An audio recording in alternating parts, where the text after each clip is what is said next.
from the studios of Postscript Media and Canary Media. I'm Shayle Kann, and this is Catalyst. Cattle manure has already had a lot of energy extracted by the cow, and so the overall yield of gas per ton of material is much lower than, say, food waste, anaerobic digestion, or in a landfill. Well, I would make an anaerobic digestion joke, but I don't want to give it any oxygen.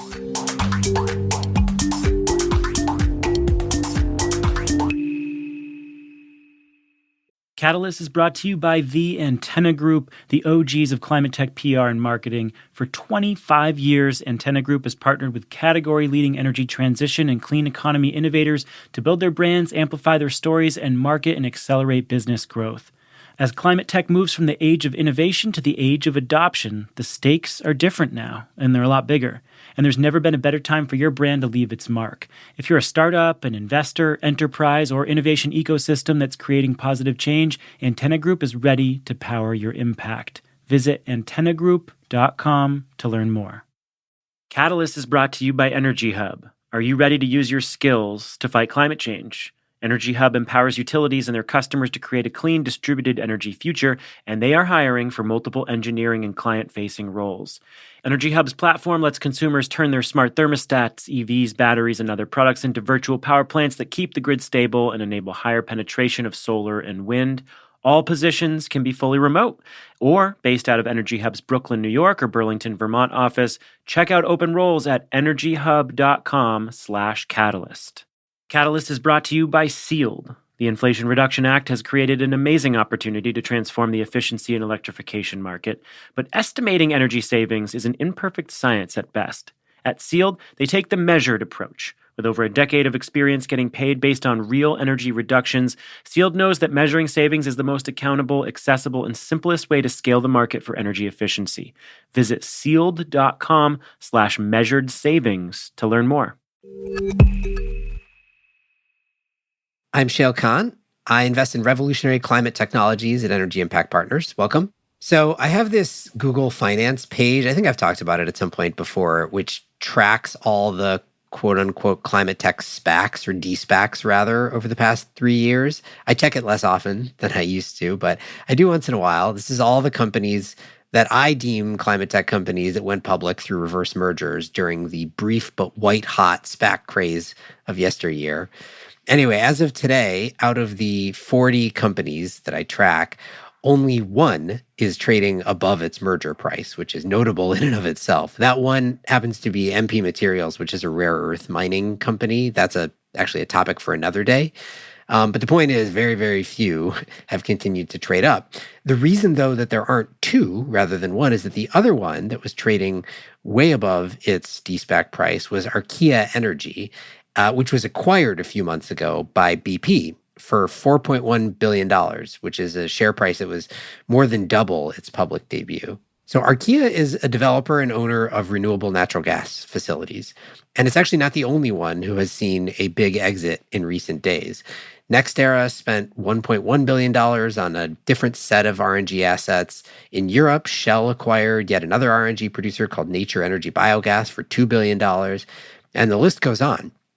So clearly something is happening in the world of renewable natural gas, or RNG. It's also kind of a weird market, particularly in the US, with a lot of different inputs and uses, complex carbon accounting, regulatory and policy support that pushes particular end uses, and a kind of big long-term question on the role that it should play or could play in deep decarbonization. In other words, it's a catalyst special, as I think about it. So let's dig in. For this one, I brought on Brandon Moffat. He's the co-founder of Stormfisher, which is an RNG and hydrogen producer, and he's deep in the RNG market. So here's Brandon. Brandon, welcome to Catalyst. Thanks, Shayle. A pleasure to be here today. I look forward to our conversation. As do I. Let's talk about renewable natural gas. And I want to start with some definitions, I guess. How do you think about, what constitutes renewable natural gas as you think about it? That's a good question. Renewable natural gas is a very broad category of, frankly, renewable gases that can consist from landfill gas. It can cover dairy or agricultural waste biogas. It can be food waste. You could even get into synthetic natural gas from electricity-derived fuels, or you can get into syngases from wood waste and other materials. So it's a broad acronym for a broad range of fuels that all have different carbon intensities and costs on how they produce them. Is what distinguishes all these, I mean, we'll talk more about each of those categories, I think, but is the fundamental thing that distinguishes all of them as a group from natural gas that is, not quote unquote renewable, is that all of those other sources are renewable in the sense that they're not extracting fossil fuels from underground that will eventually be depleted. And hence, it's like anything that isn't fossil fuel extraction is counted as renewable natural gas? Yeah, so it's around carbon intensity. So fossil natural gas has a carbon intensity over 60 grams of CO2 per unit, whereas renewable gas is typically lower carbon. Landfill gas probably being the closest to fossil natural gas, anywhere from 20 to 40 grams of CO2, whereas a dairy project could be like negative 500 grams of CO2. And so those are carbon negative fuels. You've got carbon neutral and carbon positive fuels, but they're all from non-fossil derived sources, is what I would put in the category for renewable natural gas. Yeah, okay. So the way you're describing it is it's a life cycle emissions based thing. But as you said, the life cycle emissions, and we'll talk more about this, of different methods of production of renewable natural gas vary pretty widely. So I guess one key point, maybe at least for me at the start, is, fossil natural gas is pretty clear and pretty monolithic. Renewable natural gas is multifaceted, multiple production pathways. They have very different life cycle emissions, probably different cost structures, I assume, which we'll talk about as well. So it's really a blanket term for it's an umbrella term for a whole bunch of categories of ways to produce CH4, which is natural gas, without, drilling for fossil fuels. That's 100% correct. Okay, so let's talk about those different production pathways then and sort of break down and categorize the market. You've already described a few of them, but maybe we can go into a bit more detail, starting with just how do you turn each of these things into natural gas that can be used in a pipeline, or natural gas that can be used to generate electricity or whatever. So, pick which category you want to start with, and then just kind of walk us through what it takes to turn it into RNG. Sure. So I'll focus right now, at least on food waste, which is the area that I spend most of my time in. And then I'll also talk about hydrogen and how that can play a role in this as well. And then I'll try to tie it together. Food waste, where we spend a considerable amount of our career. We take food waste from restaurants, grocery stores, food processors, also from single home residential. We usually get that through communities. We collect those materials and we bring them to a centralized facility where we can anaerobically digest those materials to be able to produce biogas. That biogas will be around 60-ish% methane. The majority of it will be CO2, and then you'll have some other minor constituents of hydrogen sulfide and volatile organic compounds and so on. When we then clean that biogas up and refine it to be able to make renewable natural gas. Okay, so that's food waste. As it stands today, like what portion of the RNG we produce comes from food waste? So I'll answer that two ways. Very little comes from the anaerobic digestion of food waste because that infrastructure is a higher cost structure than sticking the organics in the landfill typically. However, as you count for carbon intensity, then that fuel is worth more if you're able to anaerobically digest it. Where a majority of the RNG comes from today is from landfill gas. This is where our waste is collected at our homes and our businesses and is aggregated and sent to the landfill, where they will, in a linear model, be able to dispose of that. They will cap that landfill, and they are collecting the gas off that landfill. The gas they collect is from the organic waste that was put in the landfill, and so that is how that gas is then collected and refined to make renewable natural gas. The problem is landfills aren't the most effective from an emissions perspective, and so you still have a significant methane release coming off the caps of those landfills, and that's why it's a lower cost structure and been the dominant source of RNG today. But as people start to account for the carbon, then you're going to see more diversion policies to get the materials out of the landfills, because those landfills are such an emitter of methane, regardless of whether they have landfill gas capture or not. Can we just double click on that for a moment? Okay, so landfill gas is currently the dominant source of RNG production. You're saying it's higher life cycle emissions because no matter whether you are capturing that landfill gas to produce RNG or not, there will still be other methane emitted from the landfill. And so when you incorporate that into the life cycle emissions calculation of the RNG, you end up with a higher number. Am I understanding that right? That's correct. And that's just not sort of how we feel about it. This has been validated by various academics as well as NASA. The Jet Propulsion Lab flew the landfills in California as an example. And even though they had landfill gas capture, they still were a major emitter of methane. And so that's something that we're like, all right, we need to do more about. And that's why you see policies like California has to divert the organics from the landfill to mitigate the methane emissions, because from a global warming potential, methane is terrible on a 20-year time scale compared to CO2. And so we really need to get these organics out of landfills to allow us to create RNG in a more sustainable way. Before we move on from the landfill side, because again, landfills are currently the largest source of production, you just talk about the cost side. I mean, we should compare costs as well. What does it cost to produce RNG out of a landfill? So that's not an area I spend a lot of time in, but what I can tell you is what we've seen from the revenue side, or what that gas sells for. It will be anywhere from $10 to $20 a MMBTU is what that gas sells for in the LCFS RIN markets. So if this is going to utilities or voluntary buyers, typically you're seeing those large volumes of gas moving at kind of a $10 to $20 per MMBTU as the price it sells for. The cost to produce it, well, it was going to get produced anyway. And so really it's about the cost of capital and how these guys build these facilities and what it costs to interconnect them to the grid. And so that number I can't necessarily nail down for you, but it's good just kind of set what the top line revenue would look like for that type of asset. Right. Yes. You're saying in an unsubsidized market, because we'll talk more about LCFS and RINs, but without accounting for other subsidies, $10 to $20 per MMBTU, that's a premium on fossil natural gas. But as we'll talk about, it's a lower price than probably we'll see for some other sources that are taking account of stuff like LCFS. So landfill gas, biggest market today, probably cheapest cost of production today. Sort of main challenge that it suffers is the life cycle emissions. What comes behind landfill gas? Like, what's next in terms of largest sources today? So largest sources that are happening today probably would be in the dairy waste side of things. You've seen the large animal feeding operations that have digesters that are capturing their methane, and they're putting that in the market. Because of the existing practices, they can be able to drive a very low carbon intensity. So we see very little of that gas going into the utility market and the voluntary side. Most of that's going into the LCFS and RIN markets because the economics just make so much sense when you take the carbon intensity into consideration.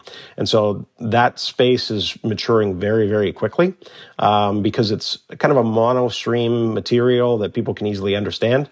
And so there's been a lot of focus on driving anaerobic digestion of cattle manure to produce RNG. Okay, so maybe dialing into that a little bit more on the dairy waste side, sort of two questions. Why, talk a little bit more about why the monolithic waste stream is important and beneficial. And two, maybe just walk us through that emissions, the LCA calculation, and what makes it so much better, for example, than landfill gas. Sure. Good question. So the first on the mono stream side of dairy manure, because that's been the main focus within the ag space, is manure from the dairy side is usually around 12% total solids. It's well understood, and people can be able to easily build and the digesters be able to handle that material. And so that's well understood, which makes it easy to do from a risk perspective and from a financing. And so that's pretty straightforward. And if you know what the gas production should be off of those types of facilities. And so that just makes it really easy to understand and straightforward. The other bit is the historic manure management practices on large dairies is to move the stuff out of the barn fresh every single day and put that into long-term storage where you store that material and you land apply it when the cropping season allows you to be able to do that. The problem with that does is that you're having the methane release coming off of those manure storages. And so if you stick in the digesters and you extract that energy and you stabilize that material, well, now all of a sudden you're abating an otherwise large methane source that would have occurred at those large dairy farms. And so because of that, you're able to drive a very ultra low CI or carbon intensity of that gas. And so it's really, really valuable. However, cattle manure has already had a lot of energy extracted by the cow, and so the overall yield of gas per ton of material is much lower than, say, food waste, anaerobic digestion, or in a landfill. And so that's something on why the cost structure for a dairy waste project is much different than the other assets we've talked about so far. Okay, so is it accurate to say that dairy waste, sort of number 2 largest source of production today, much lower carbon intensity, potentially negative carbon intensity, so sort of much better than landfill gas from that perspective, but sort of main flaw is cost structure, which as a result of how much sort of work it takes to get the same amount of gas is significantly higher than landfills. Do I have all that about right? Yep, that's correct. Okay. So, and let me ask you this, I guess, additional question on both landfills and dairy before we move on.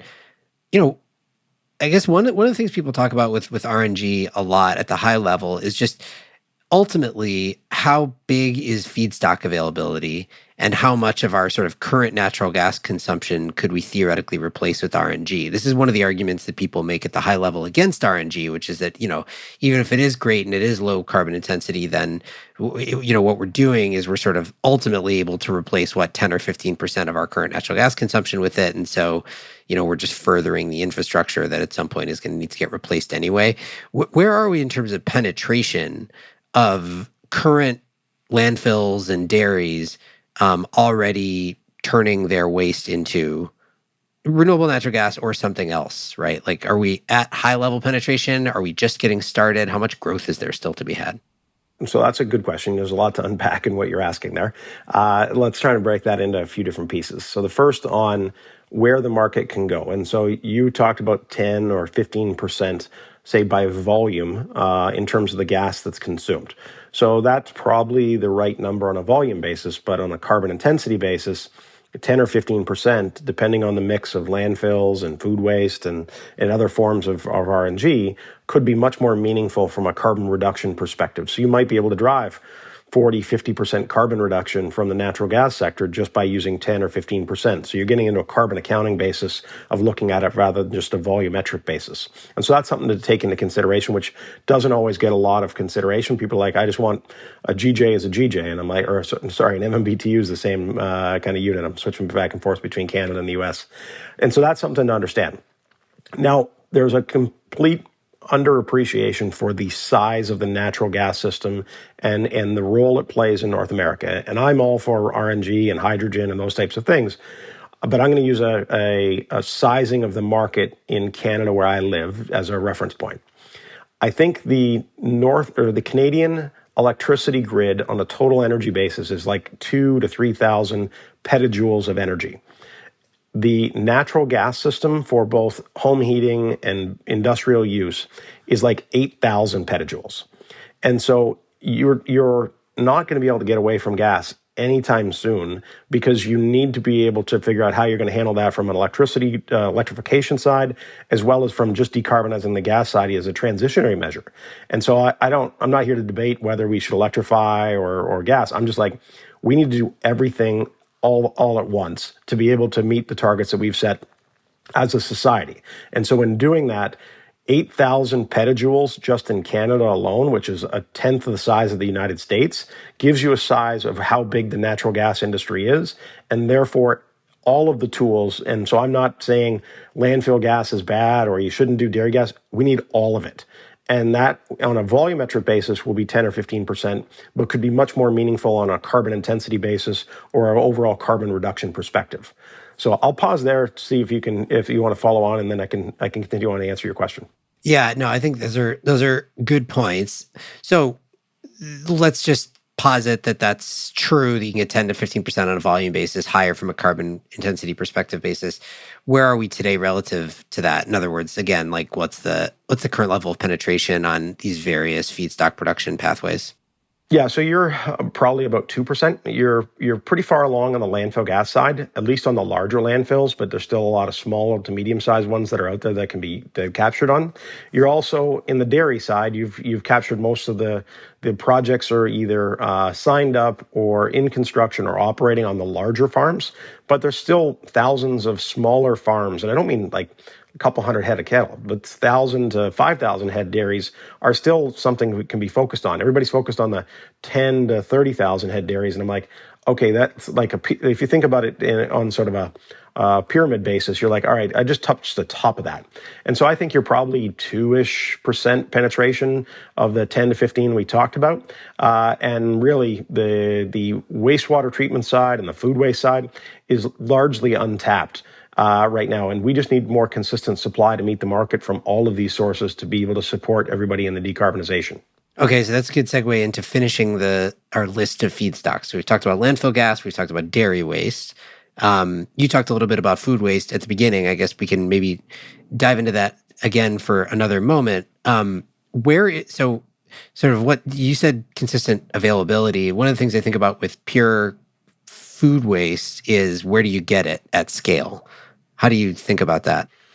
Yeah, so at scale, so the first bit is understanding the market and the waste shed that's there. And so the Northeast, up here in Canada, California, you have where the population is where the food waste is going to be generated, both from the homes as well as from the industry, because the industry that makes the food that goes to market, in most cases, is near the population. And so it's understanding how to bring those materials together and de-link the processing costs for those materials from the landfill. And so like the SB 1383 along California says you can no longer send organics to the landfill by, say, 2025, which is incredibly aggressive. But what you're doing is you're saying you can't send it to that spot anymore. That home is not available to you. And it course corrects the market to be able to redirect that material to anaerobic digestion facilities, things that I've done in the past on that side of it. And so that's how we unlock the feedstocks to be able to drive this. But where you don't have population, so I'm just going to pick the middle of Kansas somewhere, it doesn't make sense for us to be doing food waste digestion in the middle of Kansas. But in the Northeast, California, Chicago, population centers is where that makes sense for us to be able to do that. Now, we've not talked about hydrogen and power to X, and that's sort of another whole kettle of fish we can be able to dive into. But on the food waste side, it's in and around the population centers is where you need to be able to do this. But you need the diversion policies to be able to de-link it from the landfill. Otherwise, the status quo will prevail. Catalyst is brought to you by Antenna Group. Antenna Group is the largest integrated marketing and public relations agency dedicated to the energy transition and clean economy. It represents a portfolio of over 75 category-leading companies across solar, storage, smart grid, EVs, electrification, carbon capture, sustainable materials, decarbonization, and beyond. They've been at it for 25 years before clean tech was even a word. They've built some of the largest brands in the industry along the way. With unmatched domain expertise and global teams led by industry insiders, Antenna Group is on the front lines helping climate tech companies with go-to-market strategy, public relations, digital marketing, and much more. If your company is looking to win the hearts of investors, customers, influencers, or strategic partners, look no further than Antenna Group. These guys are also hiring like crazy, so for all you climate communications warriors out there, go to antennagroup.com to check out job openings or to work with them on your PR strategy. Catalyst is brought to you by Energy Hub. Are you ready to put your skills and your passion to work fighting climate change? Well, Energy Hub is hiring 40-plus engineering and client-facing roles that can be fully remote or based out of Brooklyn, New York, or Burlington, Vermont. The company works with over 60 utilities across North America to manage nearly 1 million distributed energy resources like smart thermostats, EVs, batteries, water heaters, and more. In 2022, Energy Hub worked with client utilities and their customers to manage 1.3 gigawatts of flexibility. To put that in perspective, that's nearly a third more capacity than an average-sized nuclear plant. Fighting climate change is a growth industry. Join a team that shares your commitment to a zero-carbon future at energyhub.com/catalyst. Catalyst is brought to you by Sealed, the experts in home weatherization and electrification upgrades, ensuring more comfort for less energy. At Sealed, they know that the future of energy efficiency is measured. The market can be transformed by the Inflation Reduction Act, but only if we move beyond estimates and measure what matters, prioritizing accountability, accessibility, and simplicity in the process.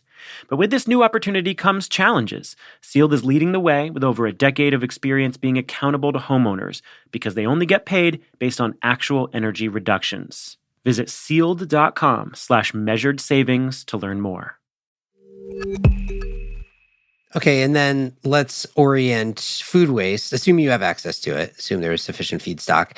Let's orient that relative to landfills and dairy, both in terms of carbon intensity and in terms of cost of production. So cost of production, I would say the market on that is ranging from anywhere from low teens to low 30s in terms of price per MMBTU. And that's where the market is for that. And that's because that carbon intensity of that gas will move kind of from, call it 0 to negative 100. And so that's because you're abating that methane from the landfills we spoke about, and you're also displacing the fossil fuels depending on how you use that RNG. And so that is interesting. It's not as ultra low as, say, a dairy digester, but you also get much larger quantities of gas. Because you're using materials that haven't been consumed by a human or an animal, there's more energy per ton in those materials. And so you can yield greater gas volumes than you otherwise could at a farm. And you're probably in the range of what you could do on a landfill on a per ton basis. Okay, and then finishing our list of production pathways, you also mentioned wastewater treatment. I mean, what else do you think is important besides landfills, dairies, and food waste? Yeah, so then you get into wastewater. These are the existing wastewater treatment plants that are in the communities handling biosolids and other materials. And most of them have digesters, so they can producing biogas, but it's frankly underutilized. There's many wastewater treatment plants in the United States that just flare that gas. And you're like, what are you doing? Like, let's look to see what we can do to be able to refine that and utilize that, whether it's in truck fleets or just injecting it into the grid. It doesn't make sense at really low flow rates, but there are many, many plants that are underutilizing that gas. At the top of the discussion, I did talk about sort of syngases from biomass and other things, as well as in sort of the hydrogen P2G side. Those are other pathways that could require some further discussion, but at least on the wastewater side, there's a biosolids production pathway that exists today that is just underutilized. Okay, so we've talked a little bit about the different ways to make renewable natural gas, to produce it. I want to switch to talking about the market a little bit. So you've alluded a few times to these two different policy mechanisms that I think, at least in the US, are really central to understanding how this market plays out, which is the LCFS, which is California policy, and RINs, which is national policy. Let's start with RINs and then move down to LCFS. Can you just describe what RINs, well, first of all, what does it stand for and what is it? Yeah, so under the renewable fuel standard, there are renewable identification numbers, and there's different categories that the federal government has allocated for the use in transportation fuels. So ethanol and biodiesel play a role, and then they've allocated gaseous sort of products, so RNG, and there is a D3 RIN, which is a cellulosic RIN, and there's a D5 RIN, which is advanced biofuel RIN.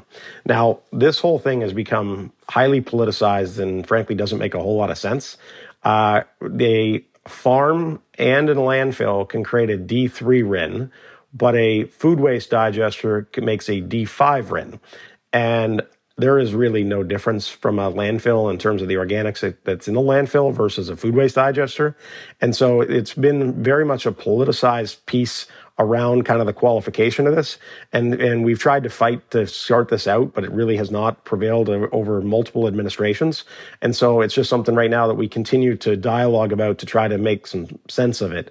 But the D5 and the D3 RIN have different price points and volume allocations and other things that will wildly swing what those RINs are worth. Yeah, can you just give us, throw some numbers out? Like what's the economic impact of RIN qualification if you're producing RNG? One, and two, I mean, we should be clear on this because this applies both to RINs and to LCFS. This is specifically for transportation fuels, right? Which is one of the things that's weird about our RNG policy landscape here is that natural gas, generally, not primarily used as a transportation fuel, right? Primarily used for heating and industrial purposes and so on. But our policy landscape has these two big support mechanisms, one RINs, one LCFS, which we'll talk about in just a minute, both of which were built for transportation fuels and happen to allow RNG to qualify.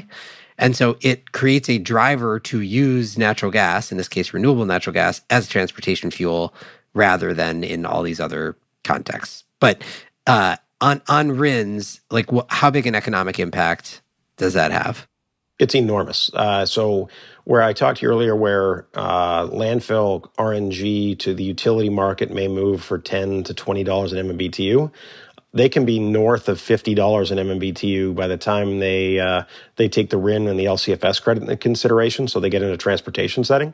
And so the same for dairy. Like dairy, you can move that gas for $70 to $90 an MMBTU, which is frankly a really high price. And so that's something that we're like, all right, let's try and understand the price points. The D3 or D5s really have nothing to do with carbon intensity, which is probably where they should, but there's no way that's going to get sorted out anytime soon.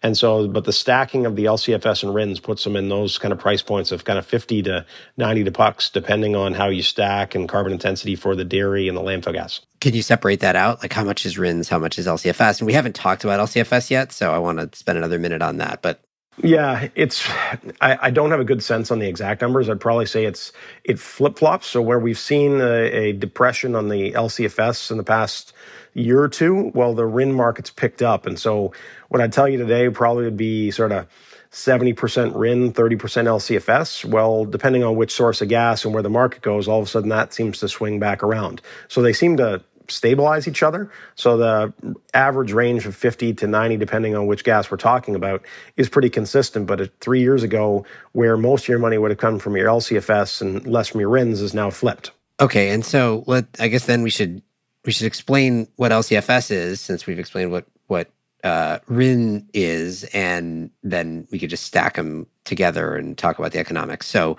what is LCFS?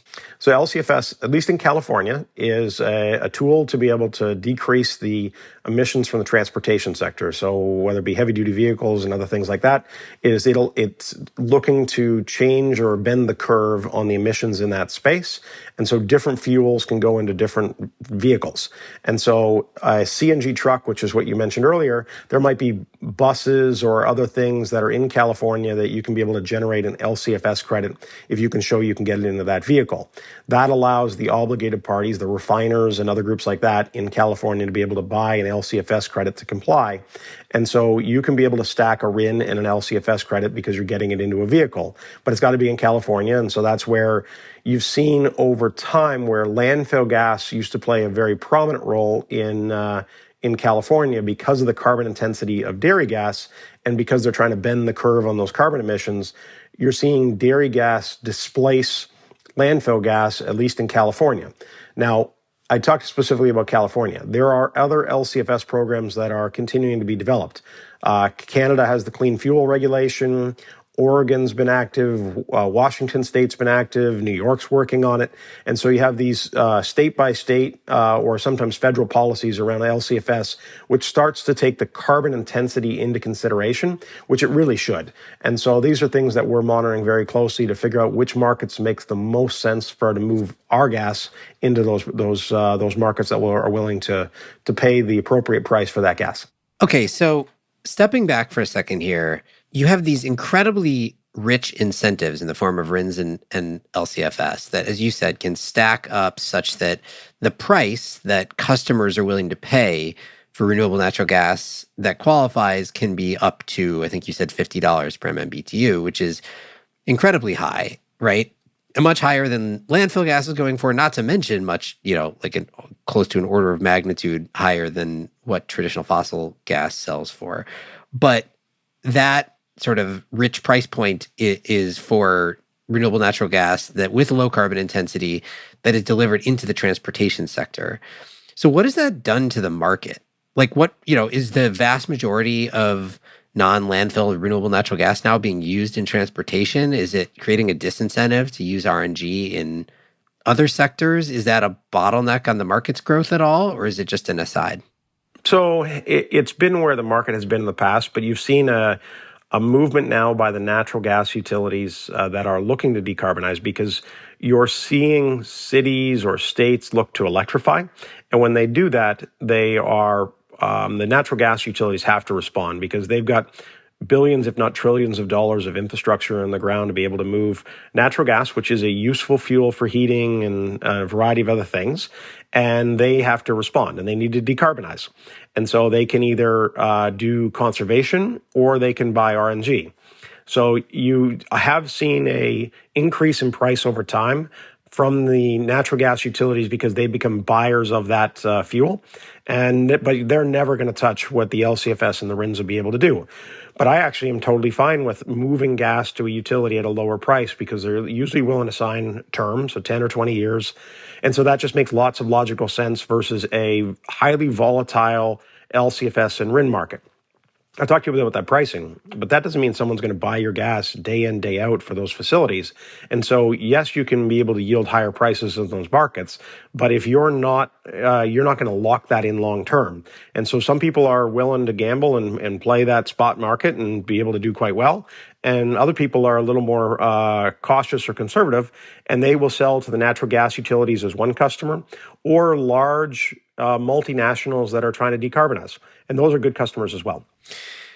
Okay, so I guess my other question, high level on the market, is it feels like from the outside that something has turned and made the market more bullish on RNG over the past, year or so than it had been historically. And just evidenced by the M&A that we've seen, where a bunch of really big players ranging from NextEra to BP to others have made big acquisitions of either RNG developers or portfolios of RNG assets or something like that, at what feel like pretty lucrative prices for the sellers. Is it true, do you think, that something has been changing in that market? What is driving all of this M&A activity? Yeah, so the first bit is on the policy side. So you're seeing governments and large corporations that are willing to put a price on carbon and look to decarbonize. Is it widespread? Probably not where everybody would like it to be or promised, but there is interest in these fuels as a new source that's there.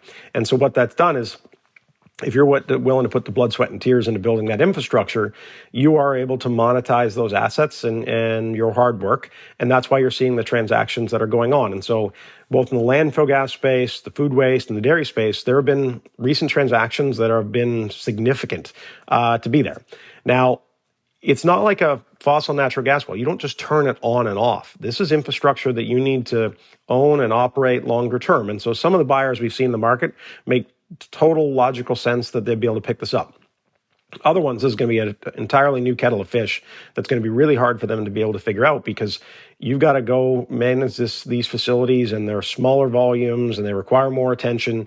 And so I would say we're going to see some attrition in the space or some collateral damage on this. I don't know exactly where it's going to be quite yet, but we've seen this industry pick up and then drop off, pick up and drop off over the past kind of 20 years that I've been in it. But it's hotter now than it's ever been.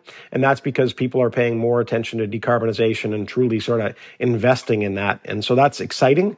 But we also need to understand that there's going to be a lot of more lessons learned in our industry.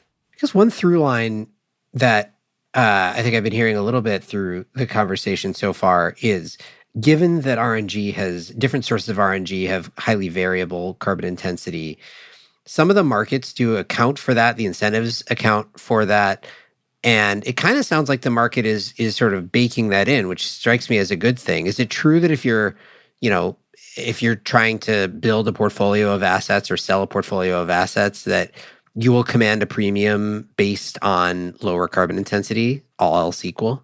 Yes, absolutely. Lower carbon intensity will yield higher pricing because people are valuing the carbon. And so that is important. That did not exist even 5 years ago. It was a pretty much foreign concept. And so the market's become much smarter, both on the buy side as well as the sell side of the gas. And so that's been a good thing that we've seen develop.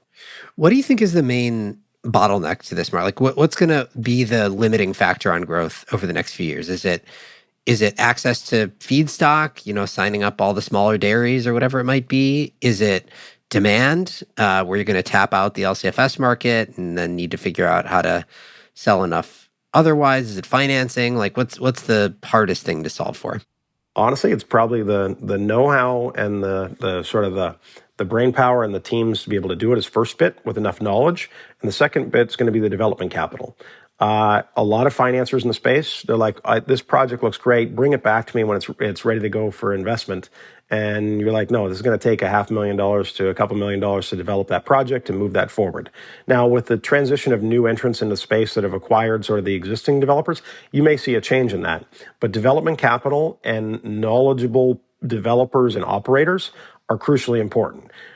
15 years ago, we were a developer and we were like, I think this might be the numbers are. We're much more of an operator. We know what it takes to operate this infrastructure, make sure it's reliable, and what it costs to make those products.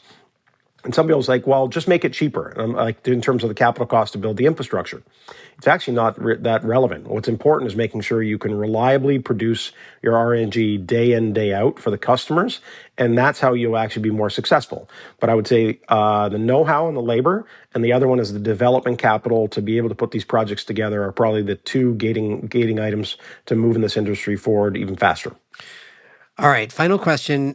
Always want to talk about sort of next generation technology. So, in RNG world, whether methods of RNG production using existing feedstock or different ways to produce RNG, what do you see coming down the pipe that could be, transformative from a technology perspective? So hydrogen has become white hot, no pun intended. The issue with hydrogen is how are you going to be able to move those molecules around? And so where RNG is physically the same as natural gas in the pipeline, so you can be able to book it in one location and pull it up somewhere else, which works quite well. Hydrogen, you cannot stick this in the distribution lines or the transmission lines at any significant scale. So that is a challenge. Now, if you call it biogenic CO2, so a non-fossil derived CO2 source, and you take the hydrogen and you turn it into methane, well, now you can get it in the pipeline and be able to do that. So you can drive a new form of RNG and scale that up. Now, people say, why in the world do I want to take green hydrogen and make it into methane? I'm like, because I can move it around today and people are willing to buy it. Down the road, as utilities figure out how to be able to accept hydrogen in, well, then all of a sudden I turn the methanation side of those reactors off, and I can be able to put hydrogen directly in and not lose the efficiencies on doing that. And so this is something that we see as the new tech and the approach going forward, that we're going to need to do that to be able to support the decarbonization movement and the development of hydrogen infrastructure. So what you're talking about is synthetic methane, right? So you basically, just to walk through that for 1 second, you get clean hydrogen, however you get that clean hydrogen, various ways to do that. Then you need a source of CO2 that is biogenic or direct air captured. So you either need to take like biomass or something like that, or you got to take CO2 directly out of the atmosphere. And then you combine your CO2 and hydrogen to get CH4, which is natural gas, and then now it's transportable. I think in some ways it's this super elegant solution to a lot of the problems with hydrogen. On the other hand, it comes at an inherent cost. It's clearly going to be more expensive than the hydrogen is on its own, and it's certainly going to come at a premium relative to fossil natural gas. What are you seeing in terms of the cost of production of synthetic methane relative to other sources of RNG, which I think is the more apt comparison? Yeah, so good question on the cost structure. It is going to be more money. So you're going to be in the over $30 an MMBTU to be able to sell it. And your carbon intensity is not going to be negative. It's going to be hovering around 0 or a little higher, depending on your renewable mix that produces the hydrogen from the renewable electricity. And so you have a disconnect between the value and the carbon intensity. But what you have is you have scale. You're competing at the scale of landfill gas in terms of on a site-by-site basis. And so we see the market continuing to move around this. Now, I am taking into consideration the Inflation Reduction Act and some of the policies that are there around hydrogen production and using that hydrogen when I give those economics to you.